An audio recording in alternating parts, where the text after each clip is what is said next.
Hello there, my name's Tam Cassidy from the Unknown Podcast. You're joining me here in Lismore, New South Wales.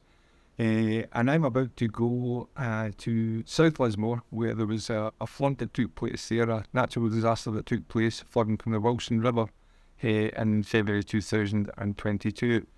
I want to go and speak to our couple, Heidi and Lindsay, and their son, Anthony, about what happened on that day and the repercussions of that.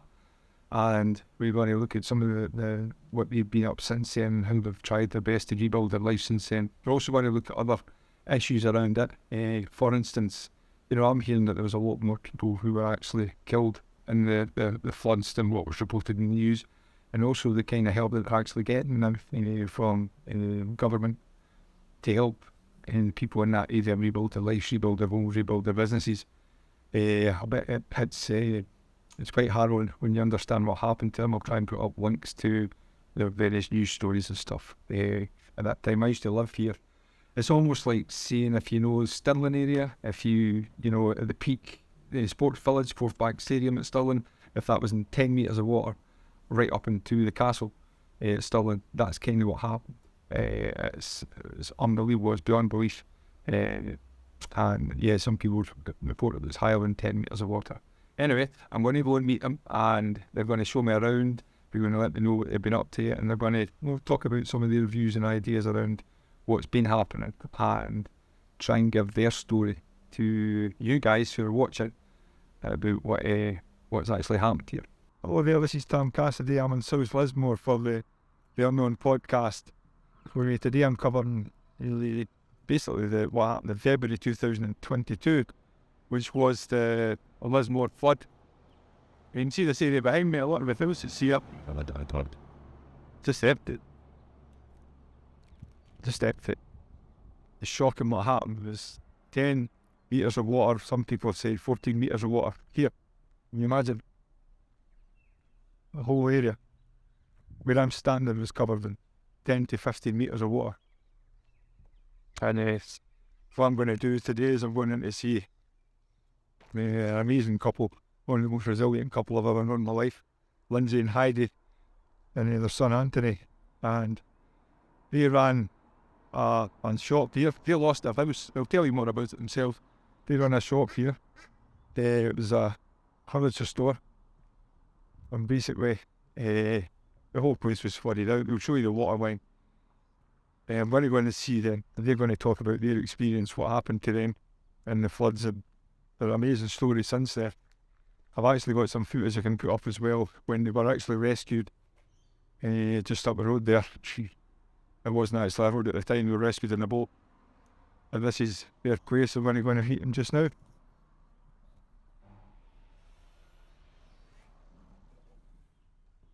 Hi guys! How you doing?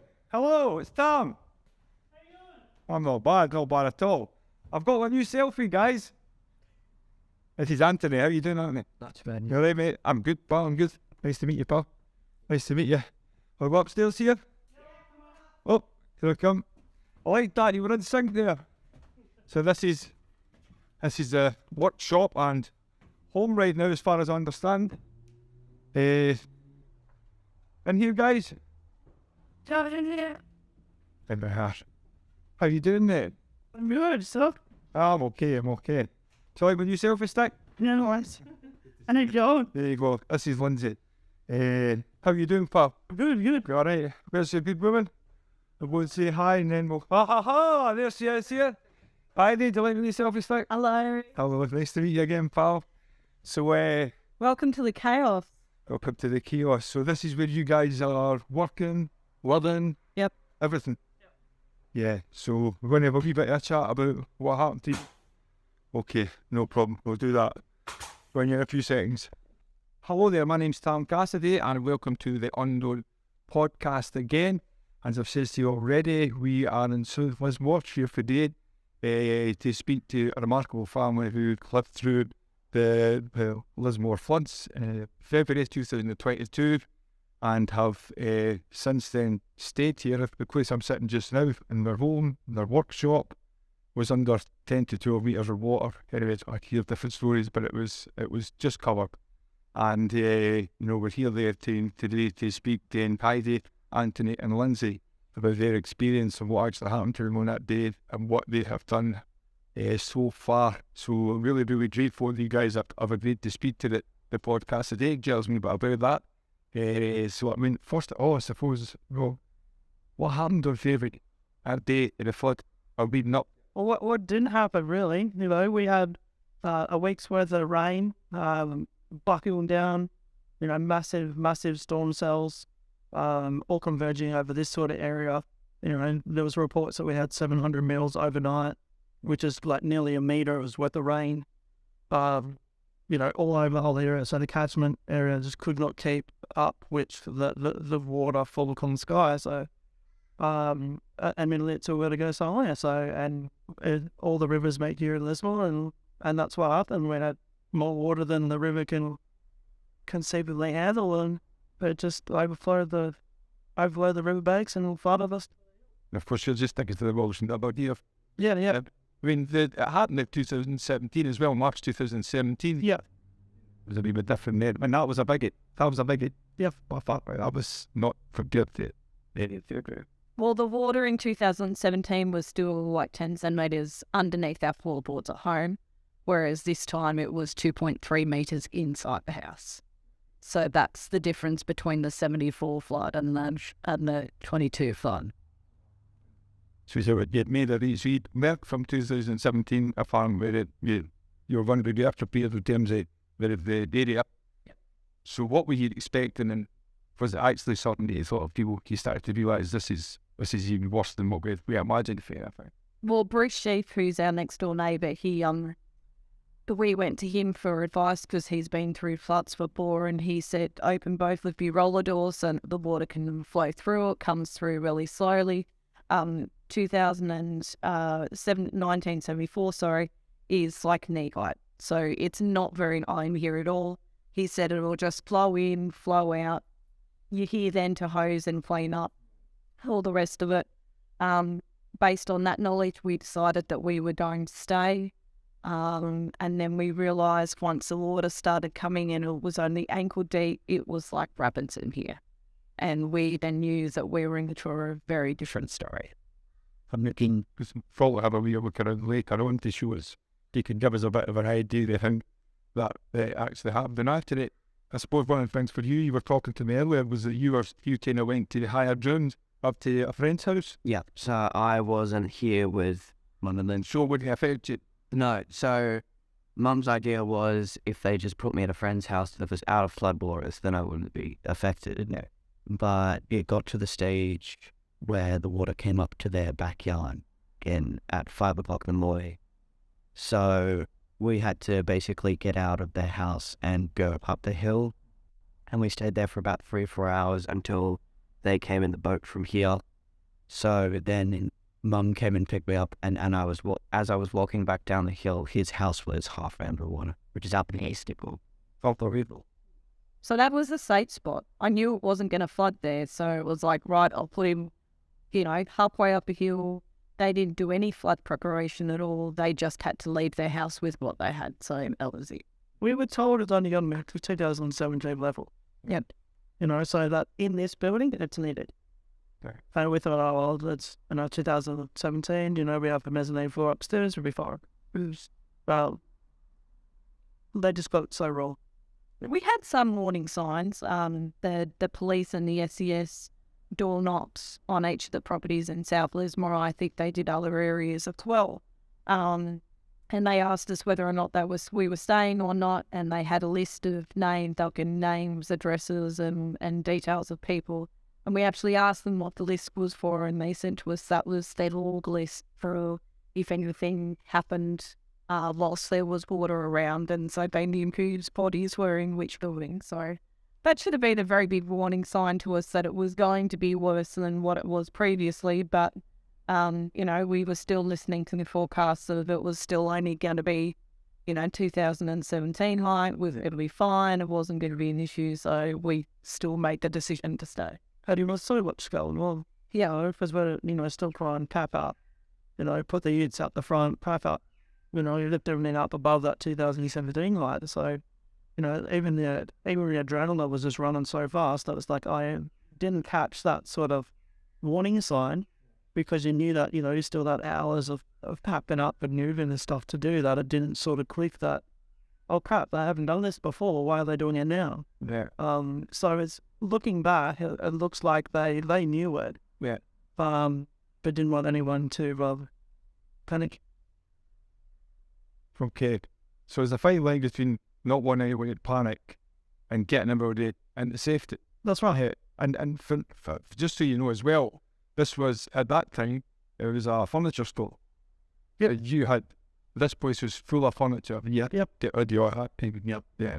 We just started to do a lot of slab work. So, there's over $100,000 worth of slabs that we were stacking up to try and get them out of the water level. Yeah.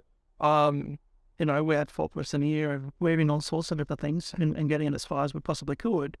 But yeah, we had, $100,000 worth of slabs, nearly $100,000 worth of furniture as well. Yeah. So that we tried to move and lift and relocate and put out stairs. Yeah. And machinery that's really qualified. Yeah, the house along the road. If you hear the bit along the road, that's gone.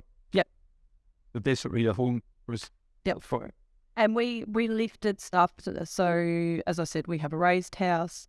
We're happy to take you there so you can have a look at that as well. But we got stuff that was important from downstairs, put it up on the deck, raised it on the deck as well, so that it was again out of 74 height. And it was waste of time at the end of the day, because as I said, it was 2.3 in the house. So everything that was on the deck was gone. Because I don't think people realise, I'm from Scotland, but I've lived and worked in Lismore before, and I know the community, and I know what a beautiful community is. I know it's a great city, a great place, very vibrant, a lot of culture, a lot of stuff going on.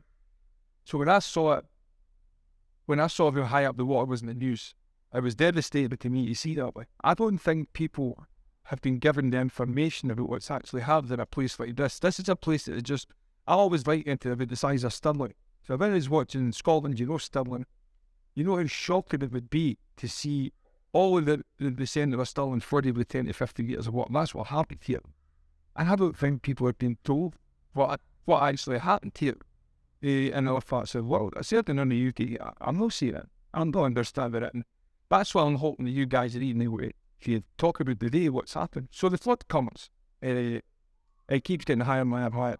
Then it's saying to yourself, well, actually, we have got to get the human. What happened? Did it happen? Well, thankfully, being a furniture shop, Lindsay had the foresight to have tools upstairs. So we waited a while, watched it come up, and when it was getting closer to the mezzanine floor fight, he actually went to the front of our building and then cut a hole in the building so that we could actually get onto the awning of our building, because if it came in here, we needed to be able to be at least outside, and trying to go out of the window that's at the side of the building and try and get round was going to be too difficult. So thankfully he had tools upstairs, and you got the power tools to open up the whole, and you guys have now basically in the same roof kind of the building. Waiting to go to school. When you look, I'm not cold. When you look, I'm not fine. Well, we ran the SES at I think about 3 o'clock in the morning. Because we were starting to hear reports if you need to be evacuated because of the waters and all the rest of it, ring the SES. Because that's what was pushing the 13 metres, like 13 metres is one isn't on full. From 13 metres. Yeah. And so it was pushing 13 metres back to it. So we rang them and said, this is the address where we're at, can you come and save us and all the rest of it? And they said, oh yeah, we'll be in the morning. And I went, it is the morning, when are you coming? And in the entire time that we were on the bruise, and when we were being evacuated, we saw one SES and more and the had the dog too. Yeah. That basic coming magpies by the We have local magpies who come in our shop, so they're in at the moment waiting to feed fish, so they're making their presence known. And they're shouting as well as you can hear. That can make a wonderful noise. The magpies don't make noises like that. We just go like crows. They just make crowing. And then you can hear it. Always just. Yeah, so with the SES, people were sitting on hold for a long time. 000, which is our emergency line. You couldn't get through to that at all. SES ended up being, their phone lines were bulked out. I mean, this is Australia's biggest natural disaster to ever happen here, in our history. So, it's quite bizarre to think that we're a part of that history now, and just watching how our infrastructure didn't cope with it. Yeah. And then that's something for us as well. That's what I mean. We don't realise the UK, if there's things happen, disasters happen all over the world. We've looking for information about this happening, and we're so close to you guys, not in terms of distance, but in terms of Britain and Australia. That's what kind of surprises me. I'm right thinking, Lindsay, and you told me this earlier, that you actually said, you actually pretended you were dead, and mean that that's how desperate it was to see somebody with seeing you. Because we did see helicopters flying around, and we've been up there for a little while. It's like, I'll pretend I'm dead so they can sing some, pick me up. It's still didn't. No, we were safe. We, once we got on the awning, we were fine. Compared to the people across the road, they have a single-story house. So it was already up to the roof before we even cut the hole through the wall. Yeah. One of the things I admire about you is every time when I've came to see you, keep saying how lucky you were, we were lucky, and that says a lot for you guys. This whole street is basically, there's right back to houses, it isn't down the street. There's a house down the road that the front of it's completely, It's horrible. So I've saw the food. So you guys eventually you're getting saved, you're getting rescued. Basically, it's motorboats that come. Yeah, it's private citizens. There was hundreds of people in their private boats. Let's go. Yep, just going up and down the street. We made sure our neighbour next door, he's an elderly man, he'd been on the roof since 3 o'clock in the morning in the rain, and the rest of it. He got rescued first, and Bruce was not well next door, so he got rescued. We had a house that had a heap of disabled and disability people living across the road. So they were waist deep in water, whereas being on our roof, we had raincoats and all the rest of it, and we were wet, but we weren't in water. We had another. As you see, guys. Yeah, we had another roof that we could go on. We weren't in waist deep water, so. We were more than happy for everybody else to be picked up and make sure that they were safe and gone before, we needed to be picked up. So I just showed my footage that she has of when the moment they were picked up, and when they were taken over the bridge. Unbelievable, but there's a bridge that goes over the Wilson River there, and the water is actually above the bridge, and it's just shocking to see. So you're picked up, you're taken away, that evening passes. What happens there? Because the water subsides straight away, they take me out. Oh, did you come back? Takes about 3 days. It was a couple of days before we were back. Where did you go? So Lindsay's brother lives up in Gunnellabar, which is high on a hill here. And thankfully they gave us his stepson's bedroom. Anthony slept in a lounge room for 3 months. So, again, we had roof over our head. We didn't have to go to an evacuation centre. We lost everything, but, grateful that we had families that we could stay with. So we weren't having to deal with, again, the roughness of, as you say, we think we're incredibly lucky. We've got, we had things around us that didn't put us in those situations. So that way, we were a lot luckier than other people. We didn't have to sleep on the floor with hundreds of other people and fight for food and all those kind of things. And so that's what actually happened to you as well. I'm getting mixed stories about. So obviously I'm getting the official story. So the official story I've heard, there's a flood in Lismore, February 2022. There was 4 people. Died in those floods. Now been increased to 9. And everything's increased to 9 officially. Yep. And everything's getting back to normal. Now, that's the kind of official line. That's what we're dealing. Can How you guys correct me? First of all, what you think about the amount of deaths or the amount of even injuries of people affected, and then about the but people getting back on their feet and getting back to their homes and that. Is there enough help? No. And what you guys have been doing really, because you guys have been an island, so to speak, if you know what I mean, definitely different.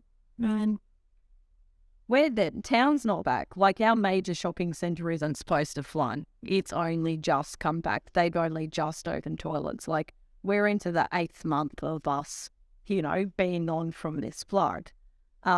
There's only about 10% of the Lismore CBD that are actually back business-wise. When you walk down the street, it's, you can go 2 businesses are open and then you've got 2 or 3 businesses that are completely empty. Some of them haven't been touched. So, a lot of even people in Australia who don't live in this area, they go, everything's back to normal, schools are back to normal, all that kind of stuff. Anthony's school will probably never go back to where it is. And he's now learning at Southern Cross University, which is far on a hill, and thankfully, his school was able to secure fast rooms and things like that. We're nowhere. It's been the amazing to go back to normal. I had a friend come up from Newcastle, and she was like, oh, I'll just find somewhere to stay and we'll go out for dinner somewhere. I was like, there is nowhere to stay because everything's taken up by locals, and there is nowhere to have dinner. But you could not, and this was a month ago, there was nowhere to have a sit-down dinner through the door. And people don't get that. They're going, but it's 7 months on. You should be back to normal. Everything, is back functioning and all the rest. And it's not what it is. Julian will get the support. I don't think there's a support. I think our biggest gripe out of the whole thing was the government gave $50,000 grants to businesses. They also gave $20,000 grants to people who were uninsured in residences.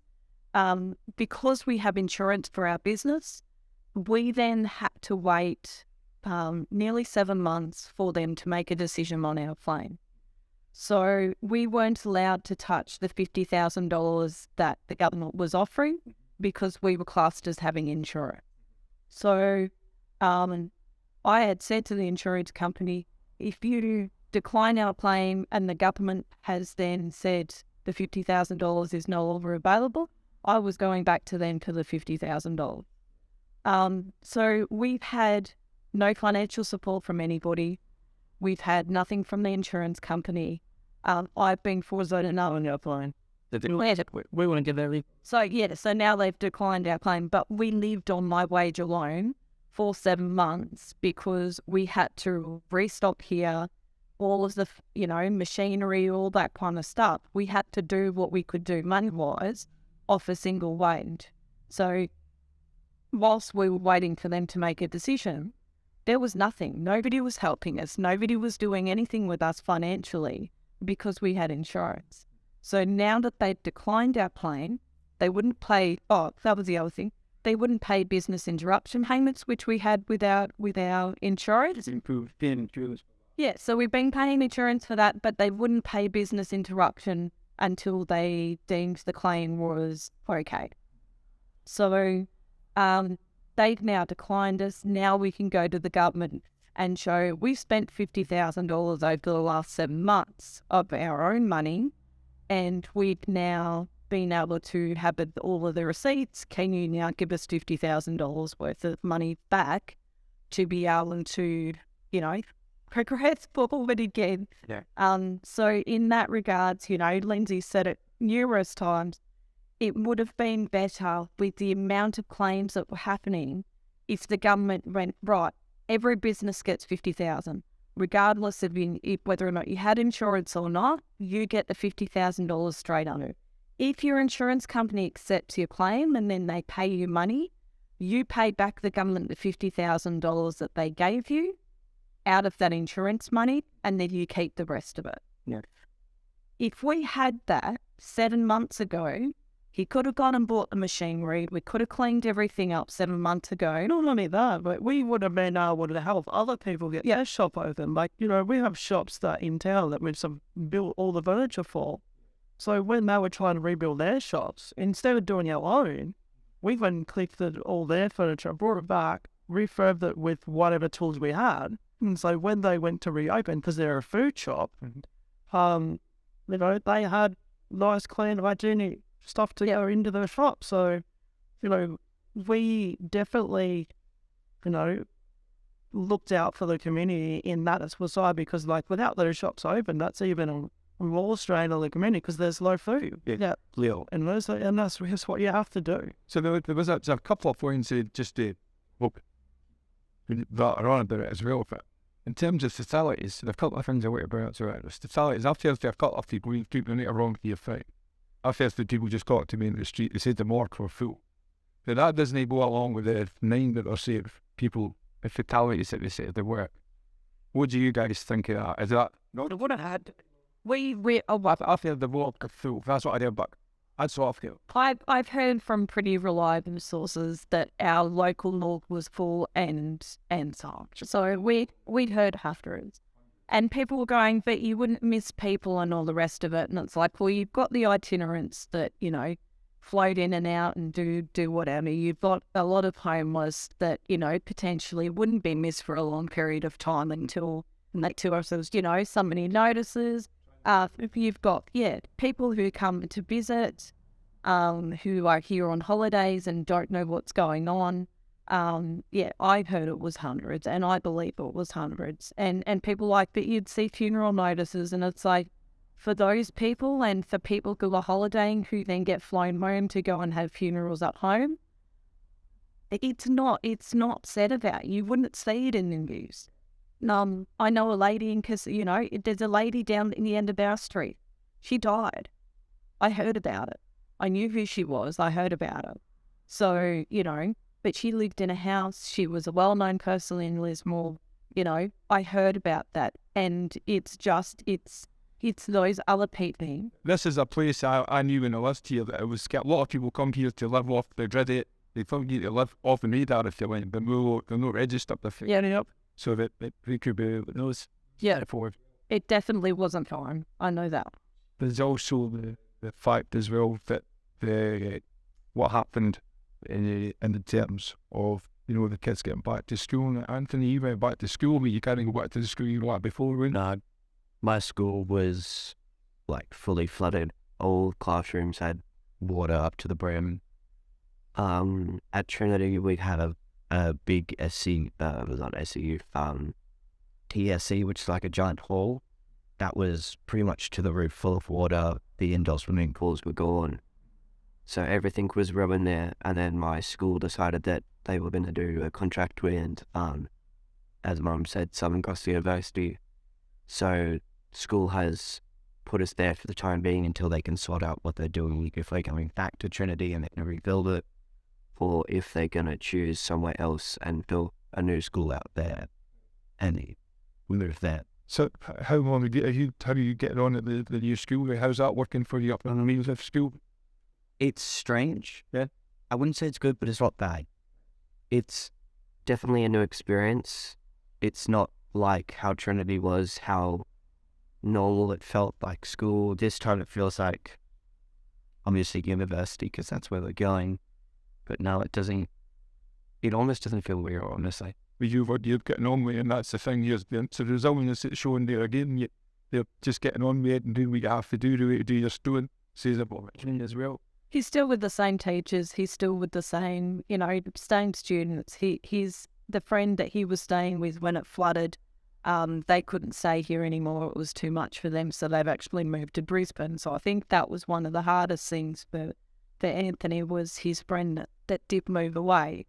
Really his choice. But, Trinity's now split with grades. So there's, years 7 to 10 are at the university, but the year 11 and 12, so the seniors are actually at another school completely. So there's teachers that now have to drive between sites for classes and things like that. They don't have a library, they don't have a proper canteen. They've said they're there for at least 2 to 3 years at the moment. So, but again, he's lucky he has proper buildings that he's in. South Casino Primary School are indemountables. Richmond River High School, which won't go back from what we've heard, are indemountables. So, he has proper buildings, whereas other schools, that they have metal sheds that they're now learning in. It's nothing like a normal school environment. This was crazy for me. This is Australia. It's a rich country, you know what I mean? It's a wealthy country.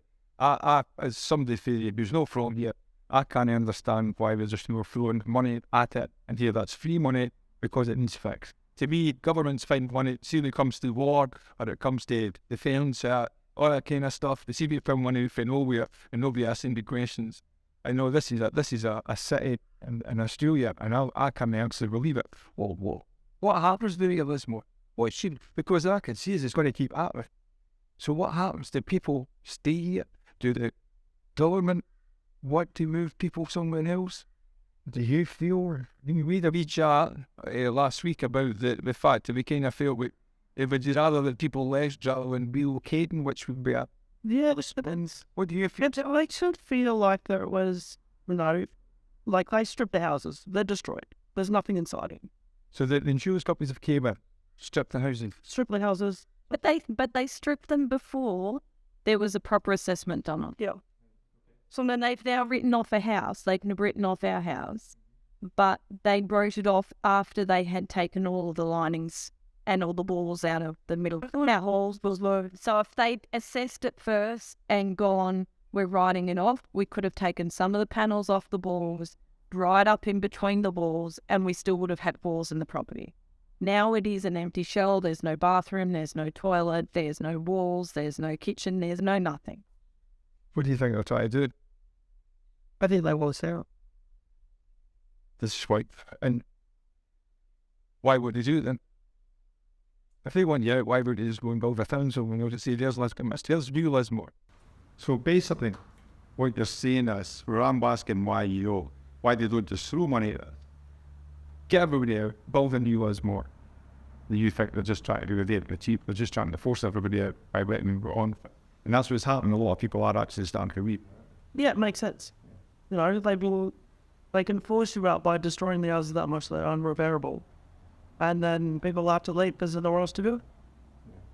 It's like the insurance company and the government's got together, we need to clear this land and this is how we're going to do it.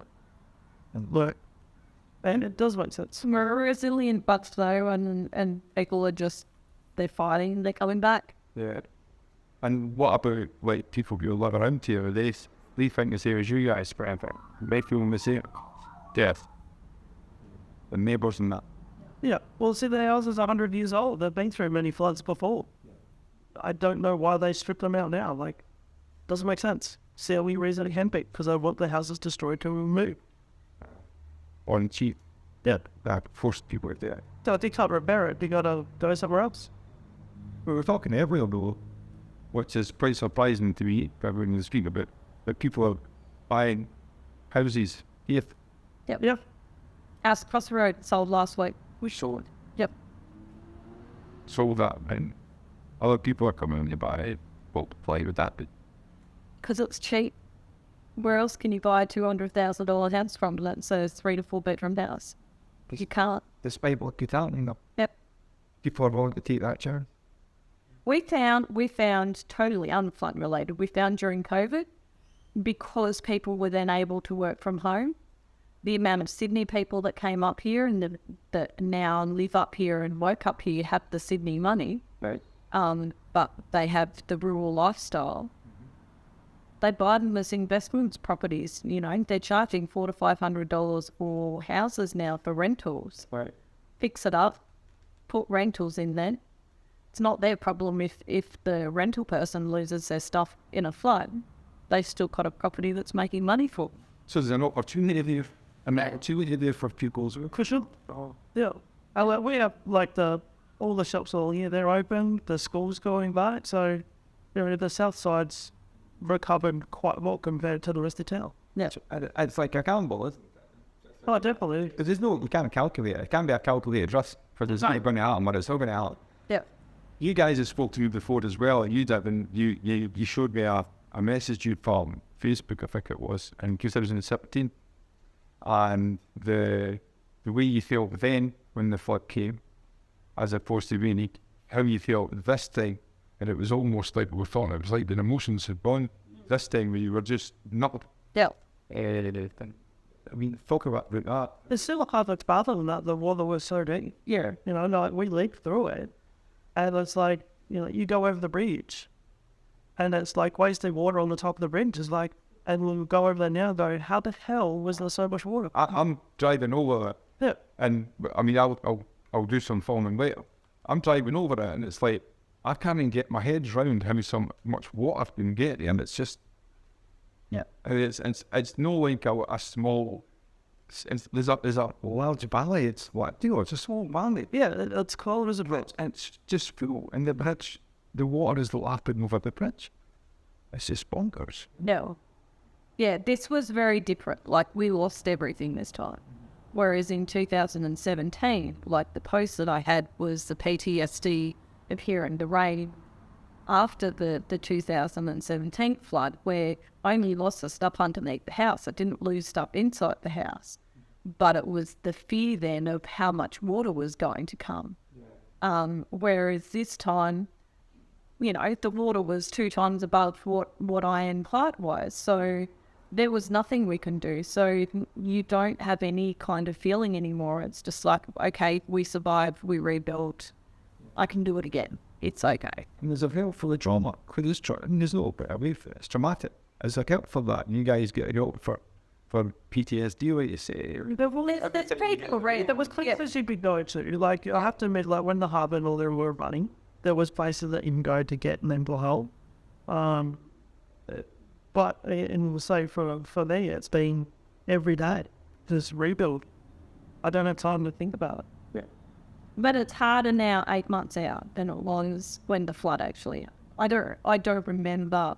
I remember getting up to his brother's house, but after that, I couldn't tell you what happened in those 2 weeks after it. So I'm you know, I know we came down here and I have photographic evidence of what we did down here, but I don't remember it. Okay, what should happen to Lismore? Where should this work? Do we just keep building it here? Should it move? Should it be? This side of town, or south, I think it should be industrial area or steel buildings. We have a steel building and held up fine. You know, I don't think residential should be down here. Because, like, if you lose your business, you lose steel buildings, you know, you can get all that stuff out. There's no, you know, they can actually evacuate this whole thing if there's, you know, industrial knowledge to be down. Yeah. I think the land is too valuable to get rid of. You know, they're talking about parks and, you know, garden centres, but that's naive, I think. Because the structure's already here. There's already plumbing here, there's already power here, there's already all this sort of stuff. It should be just like a massive industrial estate. When the floods come through, they just go, you have to evacuate the whole thing. Mm-hmm. That's what I see would be in the future. But, you know, this river's going to be here, they're not going to stop it. Yeah. There's a dollar could keep here and stop it. Now, Anthony, as a young man, how does it feel to grow up in Lismore, and how does it future look to you? What do you think about it? Were you spending your life in Lismore when you grew up? Possibly not. You think? It's definitely been an experience to have 2017 and then 2022 happen. So it's not reassuring that it keeps happening and it might potentially get even worse over time. But yeah, pretty much it's just unreal, kind of. Yeah. Must be a busy thing to draw up, really, and you're only on different, you know. And what was it? I was 9 years old when 2017 happened. But now being a lot older now and actually like remembering going when the flood water washed away and then going down to my house where I lived and having to clean it out. My brewery, my living room, where I lived was a bit hot. No. And that's one of the things that blows me away about you guys and the resemblances of showing. And I've been able to see what you guys, because you guys have done a rebuild since February. You've rebuilt your lives. You've diversified your business. You continued to work. You went back to school, and you've basically lived in your workshop, and you've renovated it upstairs to make it somewhere that your family is able to live in that as well. I'd be really honoured if you'd let us see some of the work that you've done. And also, I'd really like people to see the woodcraft that you do as well, like carpentry, that you do for your business, and some of the stuff you've been selling. It's absolutely fantastic. You want to see some of this here. So if you would like to show us some of that as well, and give us a wee bit of tour around, just let us see what you guys have done. Give people a bit of insight into what you guys are living in and what you're trying to do. And, maybe because for me, the talk, we've been lucky all the time, but I mean, what happened to you is, there's nothing lucky about it. But, In one sense, I was glad we were here, right? Because if you don't see it first, you said you were in control, you're in control more than a lot of people. but yeah, being here and seeing it firsthand, hearing the stories, you would never understand. And actually watching my whole shop just turn into a washing machine is full of crap. Yeah. But if I wasn't all that, I was here to watch it. Yeah. Look, not in the good sense, but I don't know. Because you can actually understand how forceful and what it was. We had the car out the front, it just pushed it around like it was nothing. Perhaps you have a wee look around, you can explain some of the things that I'm really explaining to me, Target. Good, I should.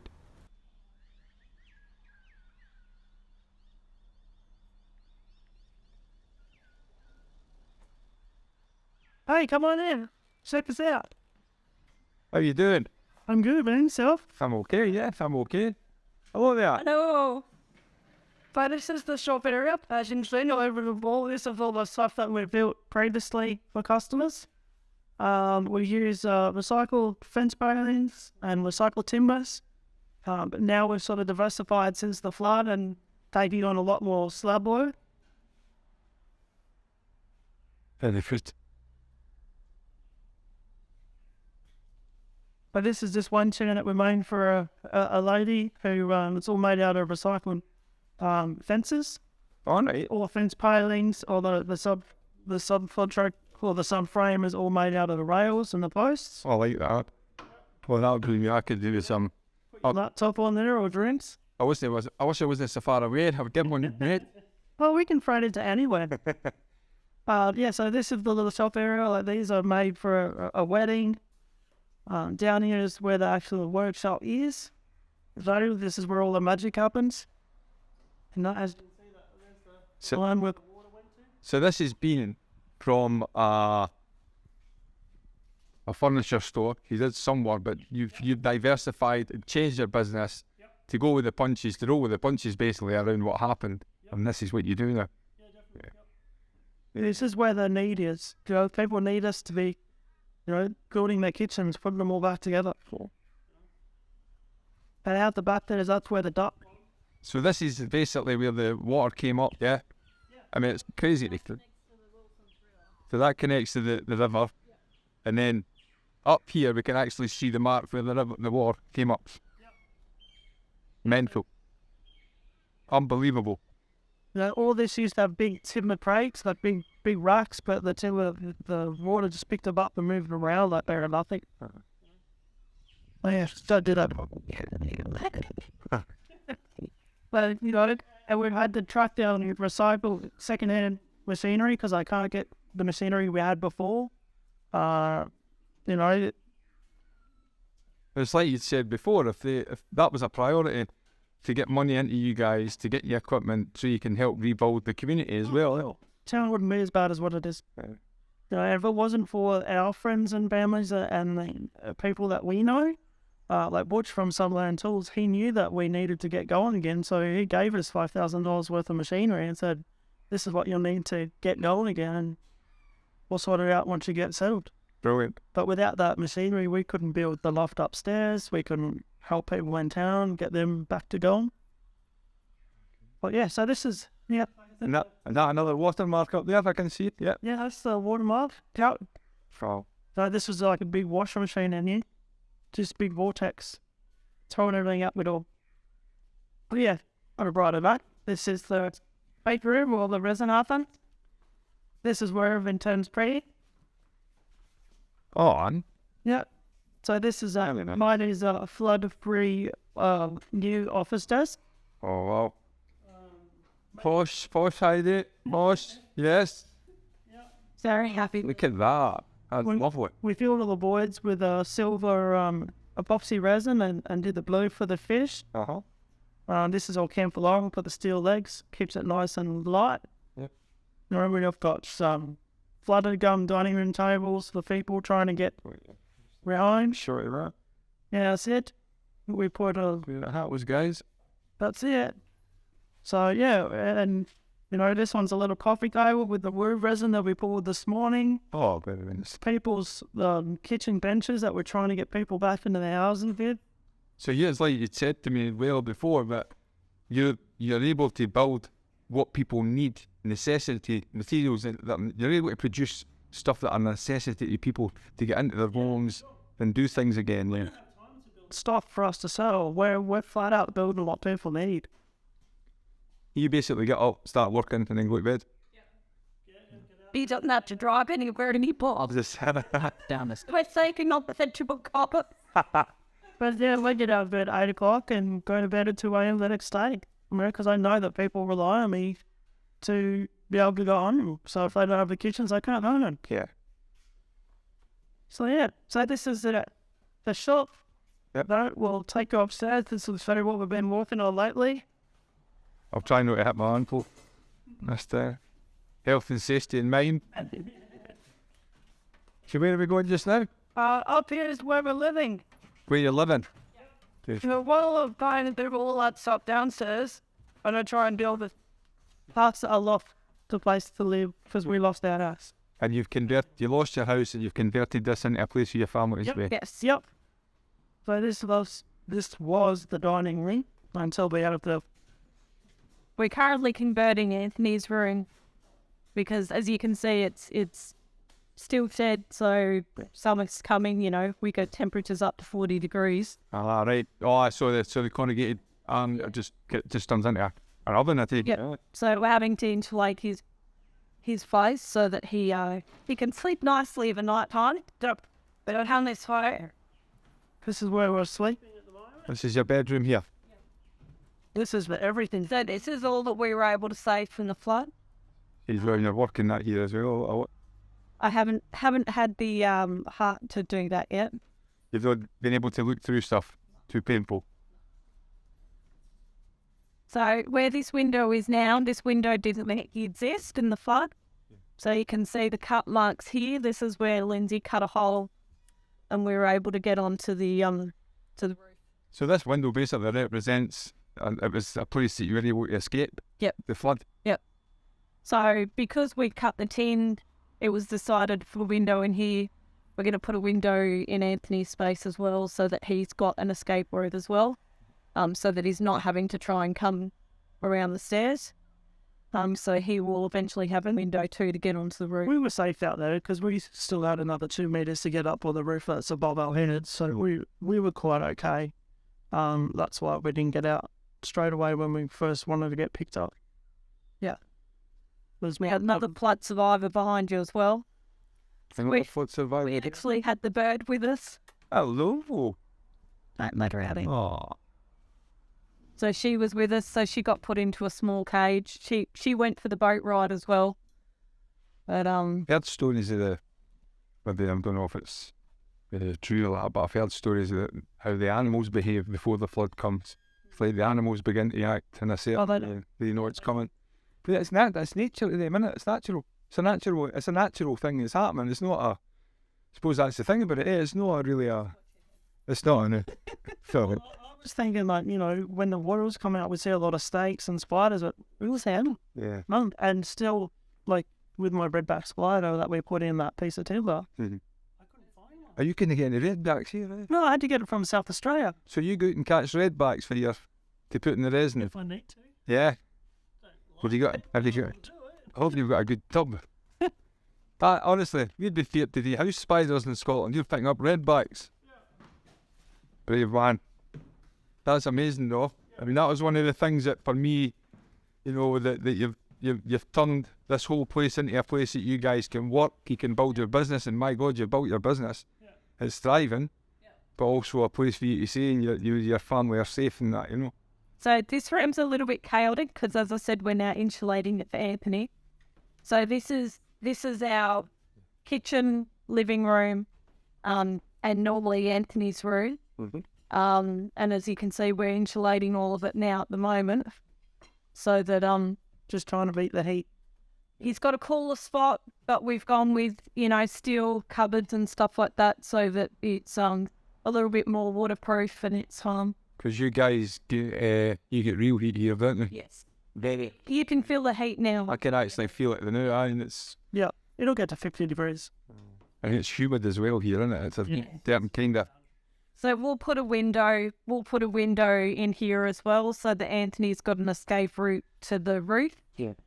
Because otherwise, you know, we're 2 stories high now, and him getting out of that window to safety is not physically possible. So he'll get a window in there, and hopefully we'll get some air conditioning in here as well, just to make it a livable Australian summer. So you guys are going to stay here for the foreseeable future? Just decide that's us. We're going to renovate it and make it a home and workshop and that as well.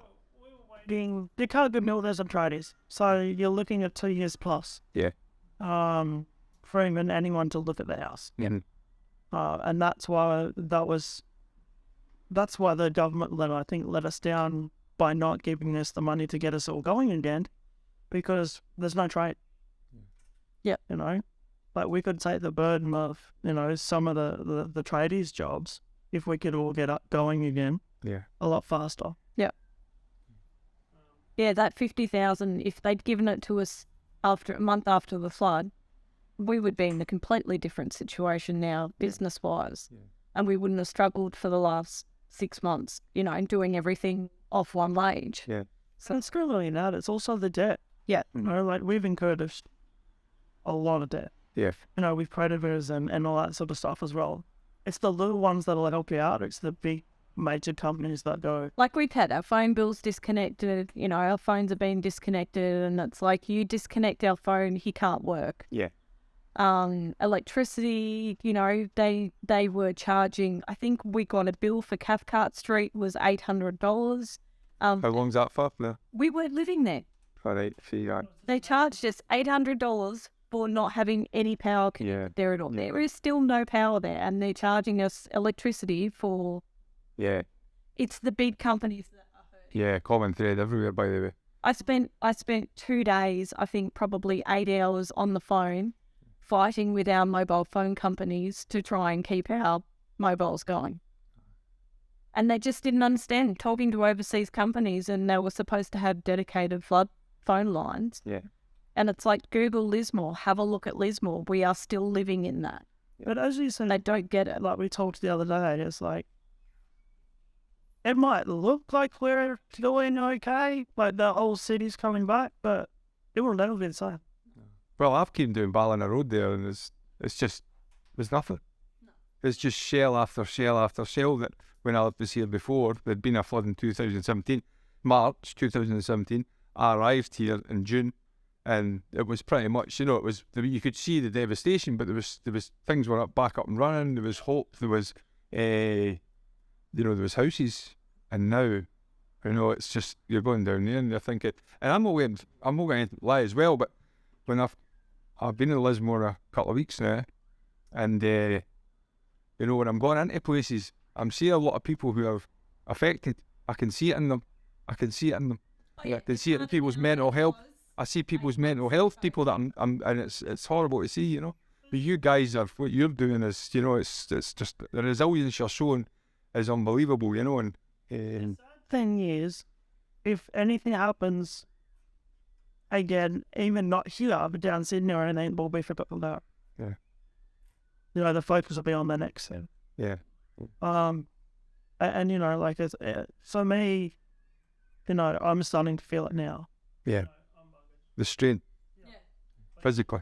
Mentally. Can't stop because people are relying on you for them to go on. Yeah. That's the hard part. That's what gets you up every morning. Well, you know, we'll go and have a wee look. I know you said go and have a look at where your house was to see what that's ended up like. And listen, thank you so much for letting us see your home and letting us see your work and what you're doing. And maybe if you get anything you just want to say to people, I mean, this is going on YouTube, but for people in Scotland and people in the UK, I wanted them to see, you know, what's actually happening, because we're not getting told. Is there anything you'd like to say to them? Or? Well, I guess thank you to you for you know, getting in touch and wanting to video and wanting to tell Lismore story. You guys. You know, it's people like you that are still interested in wanting to share the story and all the rest of it. So, yep, thank you for your time, and thank you to everybody who's watched. We will still be going through this in a year and a half's time. So, you know, it's life. It's one of those things, but we're surviving. I'm not allowed to follow the story. Just like us on Facebook and Yeah. Instagram, and you'll be able to see how we grow. We'll put the details, all the details of you guys up on Facebook so people can follow you and even get in touch with any messaging and stuff like that. I know a lot of people will want to do that, and maybe, you know, you're an inspiration to everybody, guys. You really are. Thank you. So when we left the day of the flood, the water was to the top of that furniture we signed, and you can now see the window where we want out of. All of these buildings were under the was up.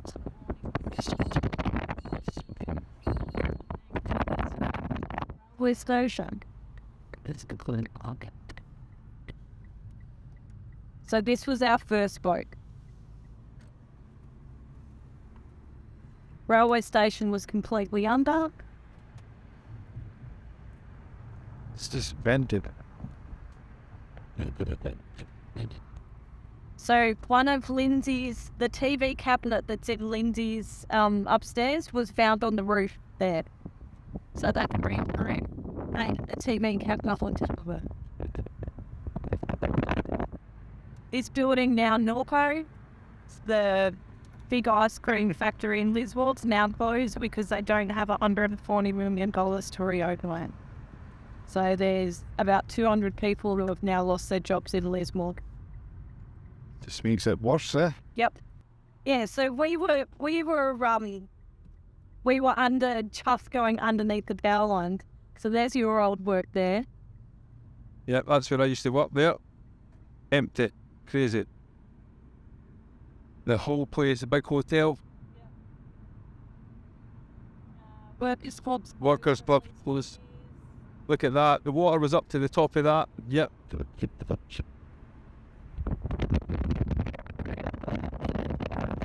Find the shop out of the quick stop that's reopened again. So all of that. Everything's closed. I mean, it is 8 months though. Yeah, 8 months and it's still closed. Gateway was one of the biggest. Let's go. Aldi's just open. But they've big money bit too behind them, you know. Hungry Jack. Well, so we were up. yeah, the water was up to that level, it's crazy.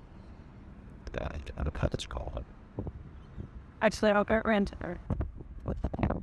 So we actually come this way in the boat because of the water. So we actually had to go further down the road to then turn right to come back this way. But I'm just going to show you where I put Anthony, where it was safe for him to be, which is crazy. So just absolutely crazy. So these guys were okay. They were above the flood, but then we dipped back down into the lower ground. So you've got houses, but it is still frozen.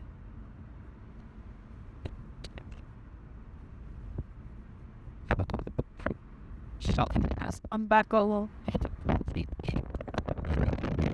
know about quickly that have actually come back with it anywhere else.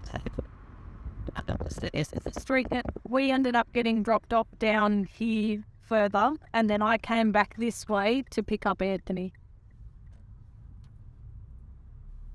So 17, this didn't see water. So it's not very high up the hill, but this is the house that Anthony was in. And they were taking a couple of feet. Yep, there was water half the way up that fence, and there shouldn't have been water there at all. So this is where I picked Anthony up, and then we went back. So this is our house. So in the 70 bullet flies, it comes up to here. Seven. We need Right. to here.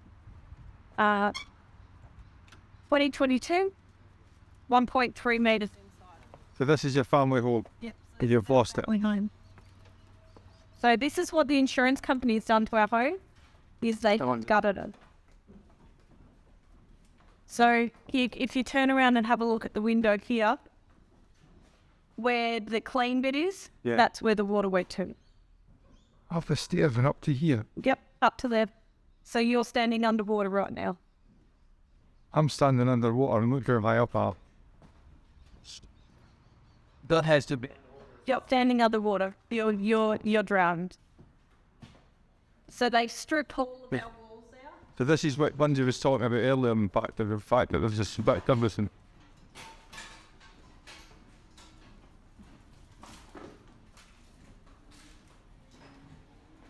So boat step body though. Yep, so bathroom's being completely stripped, so this was our bathroom.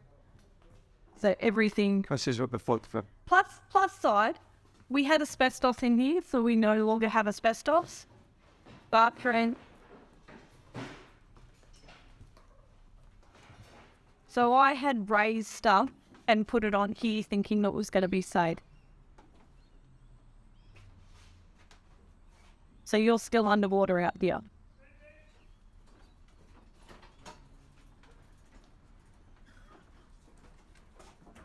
Hey, please, how are you?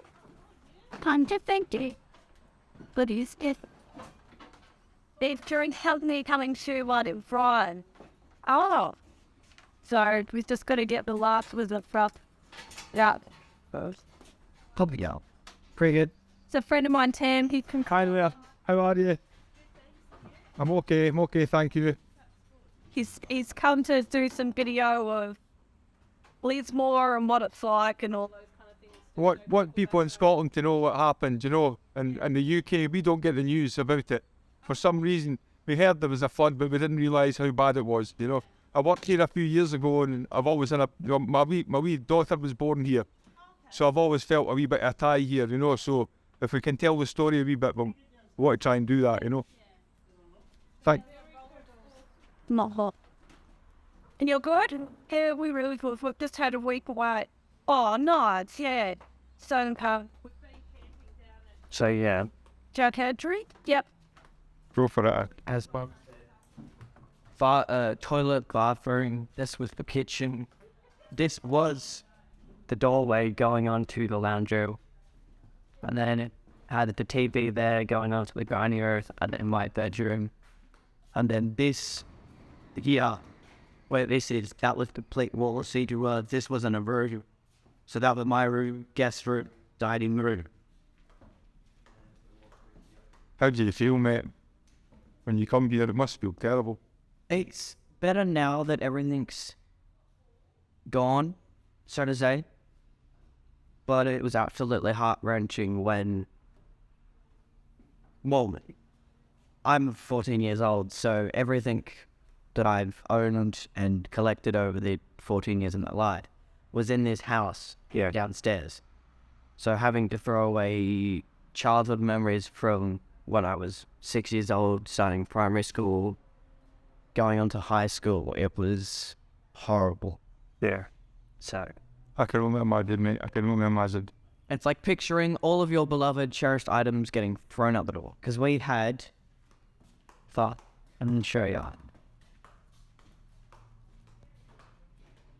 We had about 10% people helping us get everything out of the house. Yeah. It's about 2 weeks to get everything out the door.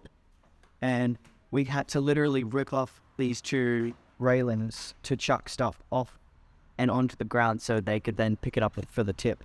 So we had a pile that you could literally stand on you could step on from here of just stuff, random rubbish. And we had from where the red car is, I'd say about the tree, it was just all rubbish from their house and ours. So it was... This is what's like to your house, mate. First thing surreal, walking through the walls though. I will just get... Yeah. Aye. Okay, mate. Thank you for that, buddy. Thanks for your help today. But yeah, I'm annoyed that Brickle said, gonna cry. When I say your... Oh, you had timber walls. You had done bit the wall out. Yeah, and then said the house you brought up. Oh, what? Right. Sometimes I'm more about stuff. Sometimes I'm very crabbit about things, stupid wee things that happen in my life. I'll tell you what, when these guys have had to put up with what they've put up with and what they've actually overcome in many ways was unbelievable. So grateful I've shared this with us. And was, thank you.